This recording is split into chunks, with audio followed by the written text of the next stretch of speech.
Concussion is when you get hit somewhere in the body and your brain starts to shake and move side to side rapidly. You can kind of just like jug your head one way, and like it can make your brain hit the side of your skull, and that can basically cause it. Concussion is a brain injury. It affects your brain because your brain rattles against your skull, and then like it like jiggles in your head. Yeah, your whole body would shake like jello, because like they told us that like your brain's like a bowl of jello and the bowl is your skull. So if you hit like a table, the jello will still jiggle. So yeah. You know, so a lot of people don't take concussions seriously, and that's a bad thing, because like if you get more than one concussions, they can have long-term effects, and they can just not affect only your basketball play, but they can affect your life, you know. So Holland Bloorview is leading in the area of kids' concussions because we have one of the world's first centers that focuses entirely on youth concussion care, research, and education. We are part of Canada's largest pediatric rehabilitation hospital and recognize that youth brains are still developing and require a unique approach to concussion care. We partner with many organizations like Ontario Basketball to ensure kids, parents, and coaches are getting the right education on concussion to help improve player safety.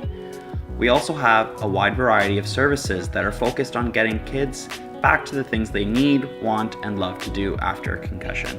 It's super important that Ontario Basketball is introducing all this concussion education, because it's great for the kids, the parents, and the coaches all to learn about concussion and why it is so important. It's something that's up and coming. We're kind of hearing about it in professional sports, but it's not so much in amateur sports yet, but it's just as prevalent in amateur sports. And so understanding why it's important to be aware of it, know the signs and symptoms, and what to do properly so that kids are able to recover better, faster, and get back to what they want to do.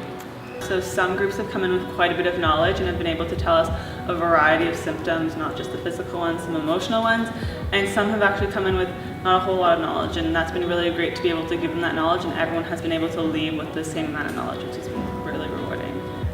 It's important that OBA is starting to promote concussion education in their basketball players, especially because people don't generally think of basketball as a contact sport. Well, it actually is a contact sport. For example, like when someone's playing defense on you, they're like making contact with you. And even if it's not a contact sport, you can still get a concussion if you hit your head on something. Well, it's a very large contact sport, and there's a very high risk that you could actually be hit in the head if you already do have a concussion, so you have to be very careful. Basketball is a pretty physical game, and there's always the ball flying around and people jumping, and if you get hit in the head and you don't know about concussions or don't know the symptoms and you think you're fine and you go back in, it can lead to much more. If the brain is not fully recovered and you also like get hit like another time, you can also get injured pretty bad. Have a concussion if you have a headache, if you feel dizzy, if you're nauseous, if you're sensitive to light. If I have it like during a game, I should like come off and sit on the bench. But if like the noise is bothering me, then I should like step out and tell my coach and my parents. If I had a headache, or if I was nauseous, or felt dizzy or something, I would tell my mom, like, I don't feel good, can I go see the doctor? The most interesting thing I learned today about concussions was the different areas of your life that the concussion affects you.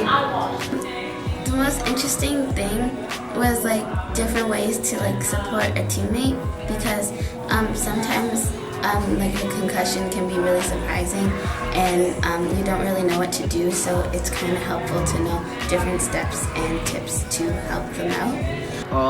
I'd make sure that like if someone got hit, not to just joke around about it, and if they're feeling dizzy, to make sure like to take it seriously. If one of my teammates got a concussion next year, I would learn to support them, because they shouldn't suffer in silence.